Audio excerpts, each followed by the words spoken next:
I noticed the meetings are held a little bit away from where they used to be in Wellman, and at 7 rather than at 8. But other than that, the turnout's improved, and it's great to be back.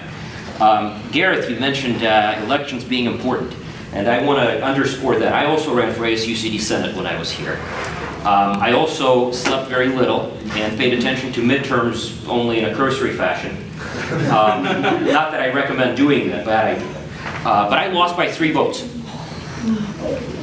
So be sure he doesn't lose by 3 votes. He can win. And just it's the importance of everybody voting. I've run into so many people after losing by 3 votes. I said, "Oh, you're running for ASUCD Senate. When's the election?" Last week I lost by 3 votes. Thank you. So just realize that, especially in a place like ASUCD where turnout is so low, where very few people care, you got to help them because, like it or not, back when I was here, ASUCD spent $105 of every student's money every year.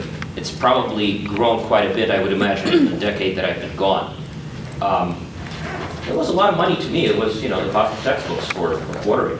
So, but anyway, I'm glad to see the club is doing well. I asked Chris when I walked in if you guys have a historian, and I'm a big fan of history, but it's it's sad to an extent to watch so much colorful history fade into oblivion, when years go by, because this organization has a tremendous story, absolutely tremendous story. I mean, the battles we waged against the campus left are, would consume hours, time that you don't have, to afford to me tonight, but I'm always happy to share highlights, perhaps after we're done. And I was telling Chris as I walked in, I remember, days when on the quad, DCR once hung Yasser Arafat in effigy. So, got a lot of coverage, at least the club's name got out. So, but, the other thing I'll tell you is what an amazing, incredible time in the history of our nation to be involved in politics. There's an old Chinese curse that says, may you live in interesting times. Well, we can disagree on things or agree on things. I think nobody here will argue with me that we live in those interesting times. And how closely does history watch what we do, both, in a club, on a college campus, on the state level, and on the national level.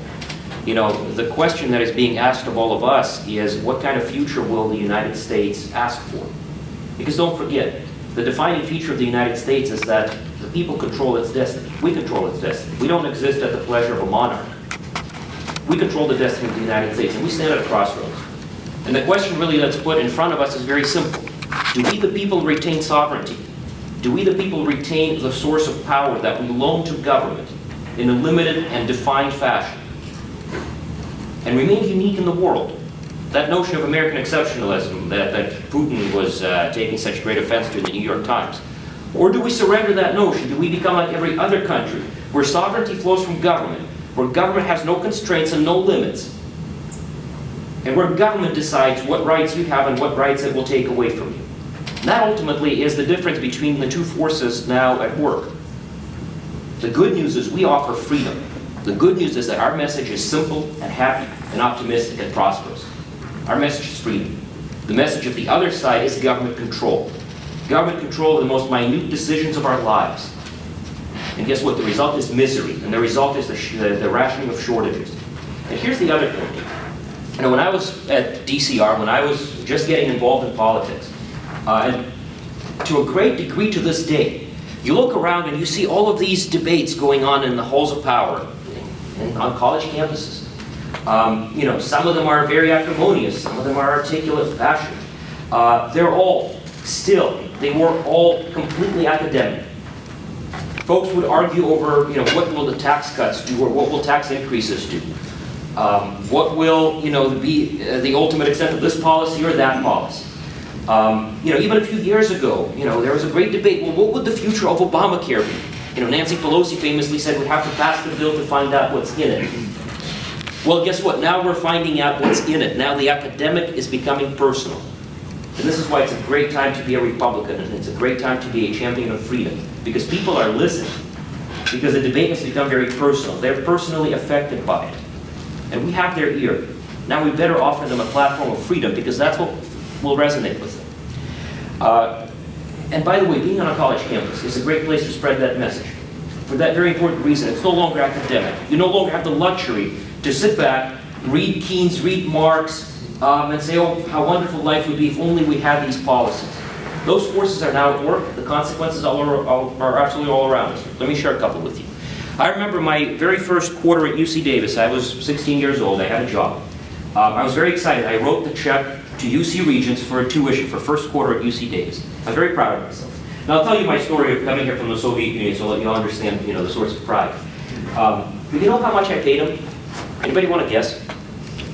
This wasn't a long time. This was September of 1998. $5,000 for 1 quarter. Oh, 1 quarter? I paid $1,384. Mind you, there was no scholarship involved, no Pell Grant involved. This was the full tuition. This was it for a full-time student at UC Davis. But now folks all around us are paying, what, almost 10 times that much, maybe 8 times that much. So ask yourselves, what caused that?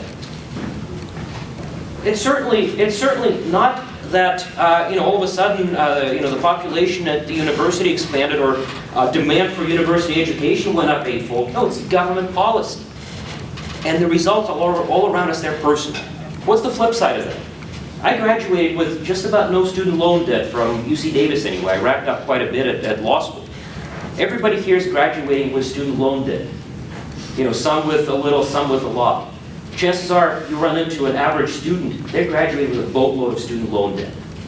And what's worse is when they go out there in the labor market, well, there isn't one. And there isn't one not because the American ingenuity has sat, or the principles of free market have failed. It's because of government control and government policies. It's because the government taxes too much and regulates too much, and we see those consequences once again all around us. We see folks now struggling to find a job that pays over 30 hours a week, or that pays for more work than 30 hours a week. The question is, why is that? Well, because of Obamacare. We see now folks who are losing their health insurance coverage, their doctors, the plans that they themselves picked. They found them. They said, I like this plan. I like this doctor. I'm going to go see him. And then comes government, and as Ronald Reagan said, utters those terrible words, I'm from the government and I'm here to help. As Reagan put it, the 10 scariest words in the English language. But here's the thing. Those effects, those policies, they don't discriminate by party affiliation. Democrats are getting their insurance plans canceled and their doctors taken away from them to the same extent as Republicans. Democrats are graduating from this college campus with as much debt as Republicans. Democrats are the ones who can't find work to the same extent as Republicans who graduate from this campus. And that's the consequence of the same policies of leftist thought that you have to engage in a very passionate debate against. And once you do so, I guarantee you that you will win. Look no farther than Obamacare. The left claimed it was going to be utopia. It was the Patient Protection and Affordable Care Act. So, by affordable, they mean that small business owners now pay $10,000 a year more than they used to for a plan that they like. And by protection, they mean that you lose your doctor. Again, this is the message that we have to deliver, and it resonates. There's a poem that Winston Churchill came across as the wheels were coming off the Chamberlain government on the eve of World War II. He found it somewhere, I don't quite recall where, but it stuck with me because it describes what's going on with Obamacare perfectly. Who's in charge of the clattering train? The axles creak and the couplings strain. And the pace is hot, and the points are near, but sleep has deadened the driver's ear, and signals flash through the night in vain, for death is in charge of the clattering train. And you think about it, it's a powerful statement. I mean, what Churchill was talking about was the collapse of any credibility that the Chamberlain government had. Because their whole point was, well, we'll trade with Germany, we'll appease Germany, everything will be okay. We're now looking at a president who looked the American people in the eye and assured them that government control is going to be okay. Government control is going to make health care affordable, and it's going to protect patients. Well, not only is it failing to do either, it's now turning Americans into healthcare refuseniks. So, folks, fight against every instance of government control because, once again, the consequences are all around. And I'll tell you something. One of my memories from coming to Davis and realizing how important it is to fight for freedom. Concerned me personally. Does the California Aggie have a conservative columnist these days? By that dismissive laughter, I assume they don't. Wasn't there a conservative op-ed in the maybe? But there's no regular columnist, right? Well, they made the mistake of hiring me as a conservative columnist in 2002. I wrote 7 columns. After 7 columns, I got fired. And it wasn't just a simple termination, as in where they say, goodbye, you're fired. They actually, they elaborated. They said, we have to terminate you because you're enraging members of the opposing causes. And I was a little incredulous too. I thought that was my job description, because if you're a political writer and you fail to enrage members of the opposing causes, it means you're no good at being a writer. You should look for something else to do. That's actually probably a good reason to fire a conservative columnist. You don't enrage anybody. What's wrong with you? But I got fired. And I realized that, this is fundamentally un-American. You don't squelch free speech because you disagree with it. So I sued. I did the fundamentally American thing, and I sued. We got a lot of publicity out of it. Britt Hume did a segment on the plight of the poor fired conservative columnist. All the local talk radio shows covered it. But we won. We won because we championed freedom. And ultimately, once you stand for something, you can go up against overwhelming odds. I mean, think about it. The lawsuit was Birman versus the Regents of the University of California. That just sounds scary right there for a college student. But you win because you champion freedom. Folks, to me, freedom is very personal. I get asked this question all the time. Well, what on earth would possess you to run for Congress? It's a very difficult undertaking. It's very rewarding. But at the same time, you put a lot on the line. But, for me, the answer is very simple. I was born in the Soviet Union. I came to know America firsthand when I was a teenager. I just turned 13. In fact, I tell the story, I was just telling the story just now of starting high school 2 weeks after I came to America. Didn't know much English, so when I showed up, somebody, a helpful soul, asked me, are you a freshman? I was hopelessly lost. And my response was, no, I'm Birman. And the point is, they don't teach you slang. You don't know what in the world freshman means. No, I'm Birman, I think. That's what you're asking. But anyway, the greatest introduction to America that I could find was just watching my parents. Because for me, it was a great adventure. I went to high school. I got to, play video games, and I figured out what a color TV was. And I got to make new friends in a new place where seemingly, only the sky was the limit. I wasn't assigned to a station in life by government anymore. The place I left, think about it. The reason I'm running for Congress is, one of them anyway, is that we've taken our freedoms for granted for much too long. They've been under-defended, underappreciated. Now any wonder that they're under attack. Guess what? You get to pick your own major here at UC Davis. And it's just a regular feature of college life. Like, you get to pick your friends, you get to pick your major, you get to pick where you live. Didn't get to do that in the Soviet Union. Because the government assigned you your station in life. Government assigned you where you would go to school. Government assigned what you would study. Government assigned where you could live or where you could travel. That's the degree of government control that I lived under. But the philosophy is the same. The philosophy is very much the same, where government answers, I decide, to just about any question that has to do with your personal life. So I watched my parents who struggled under the communist regime. Government assigned to them their stations in life. Whatever they wanted to accomplish, they had to get government permission. My mom was reminding me the other day that to travel from Moscow to St. Petersburg, she had to get permission from her union. Now imagine that. And that's very real. That's very real in most of the world. So how lucky are we as Americans that we inherited, that we received from our predecessors who fought for it? It's a very important notion that we the people possess freedom and sovereignty, not government. I'll never forget the day when we came home from a trip to St. Petersburg to say goodbye to my uncle. Soviet Union had collapsed by then of its own weight. You can call it a sovereign debt crisis, if you will. You hear folks talking about how terrible a sovereign debt crisis would be. I lived through one.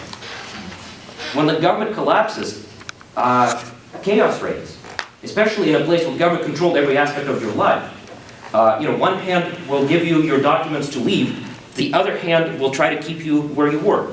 So we came back from St. Petersburg to find the little apartment where we lived absolutely ransacked. All the boxes opened up, our belongings torn up, the bags torn up. everything turned upside down because obviously, the government was looking for any cursory reason to deny us the exit visas that they themselves had granted. And I'll never forget what my mom told my brother back then, because it struck me, and it struck me to a great degree, and I still remember. My parents were very stoic. They'd been through all this before. They knew that this is what a tyrannical government does. To me, this was just an intervention. We were leaving, and I couldn't wait. My brother was terrified because this was the only home he knew. It was violated, not even by criminals. Imagine. You could have your house violated by criminals, terrible as it is. Imagine having the same thing done by your own government. So he was absolutely apoplectic. He was crying, clinging to my mom, and she looked him in the eyes and said something that I'll never forget. She said, "Son, don't worry. Don't be upset. In just a couple of days, we go to America, and this will never happen there." So she'd never been to the United States before. That was the very first time that, obviously, she was even going to leave the country, let alone come to a place of freedom. But she knew it firsthand. You can tell this was also before the Patriot Act passed. But that realization of freedom, though, is very important. And freedom was fleeting. Ronald Reagan used to tell a great story of a Cuban refugee who told his story of coming from under Castro's grip to find freedom in America. And as he was telling the story, one of Ronald Reagan's friends turned to the other and said, "My God, how lucky we are." And I hear that all the time myself. But the Cuban interrupted right back and said, "Wait a second, you're the lucky ones." No, I am the lucky one because I had some place to escape to. And that's very, very true. Because throughout my parents' lives in the Soviet Union, throughout all the insults, the threats, the searches, whatever you name it, they always had that promise of someday, maybe just maybe, living in freedom. What Ronald Reagan used to say after telling that story of the Cuban was, in that one sentence, he had told his friends the entire story. He told them all that they needed to hear.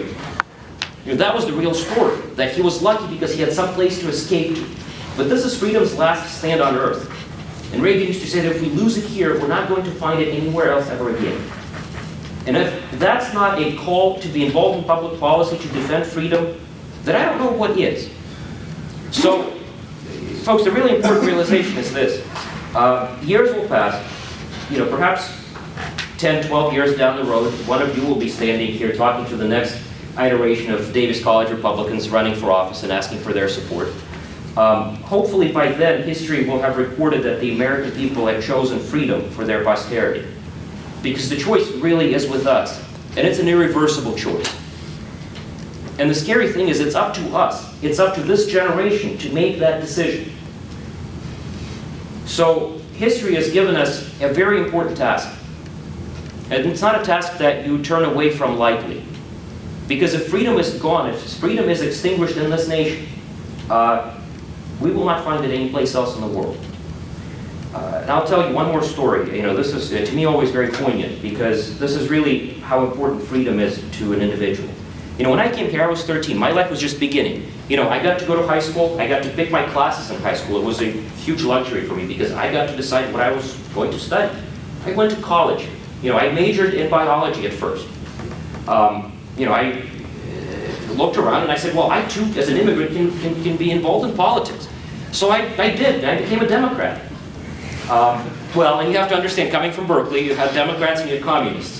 I wasn't going to be a communist, so obviously I was going to be a Democrat. But here's the thing. It took me one trip to the state convention, where I heard somebody talk about the glories of the medical system in Cuba. And I said, well, either she's in the wrong place or I'm in the wrong place. And it turns out that she was in the right place, and predictably I was in the wrong place. So I became a Republican. I changed my major to political science and economics because I decided to be involved in public policy. But all those choices were mine. I got to decide what I wanted to pursue. I looked at my parents who came here in their 30s and 40s. And my dad's a physicist. He got involved in fiber optics. He combined his talent, which is considerable, with a lot of perseverance. And he flourished. Only thanks to freedom. He didn't flourish in the Soviet Union, and the talents were the same. But the grandmother who came with us, she was 83. So her life wasn't ahead of her anymore. She lived most of it. When she was 13, she lost whatever semblance of freedom she had. She was a little girl still when a band of communists showed up and expelled her and her family from their house because they wanted it. Because under their system, under their tyrannical system, government decided where you lived and what they would take control of. So she spent all of her life under tyranny in the Soviet Union, under Stalin and Khrushchev and Brezhnev, and every single one of those thugs, harboring that hope that perhaps someday she'll come to live in America. And finally she did. She was 83. She was blind in both eyes as a result of that celebrated healthcare system that promised free and universal care to anybody who applied. They cured a cataract by rendering her blind in one eye and cured glaucoma in the other eye by rendering her blind. But she came here wanting nothing more than to be an American. And she spent years clutching this old black tape player in which my dad had recorded questions and answers to the naturalization exam. And then she passed it with flying colors. And the examiner was absolutely stunned because she'd never before seen a blind 88-year-old by then who was so determined to be an American. She asked her, she said, ma'am, you know, you don't have to do this. I have to quiz you in English about American history and other things. You don't have to do it. You have a green card. It's good for life. And my grandmother said, no, I want to die in America. So I took my oath of citizenship alongside her. Ironically enough, it's the same oath, as I was reflecting on it, that members of Congress take. But to me, that oath means a lot.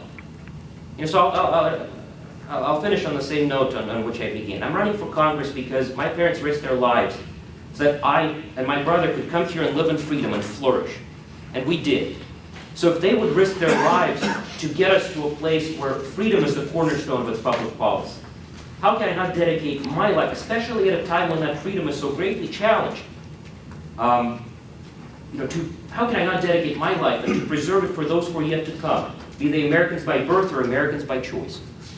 And folks, I would be very much appreciative if you would lend your assistance to this campaign. It's not a usual campaign in many senses of the word. Soviet refugees don't run for Congress in large numbers. But you can tell that to me, freedom is very personal. And to me, preserving that notion of rights coming from the people and being loaned to government so that government would act as our hired help, that's the only known way of generating prosperity. And if our fate is to retain that freedom, then we have to do what ultimately it asks of us, and I think we will.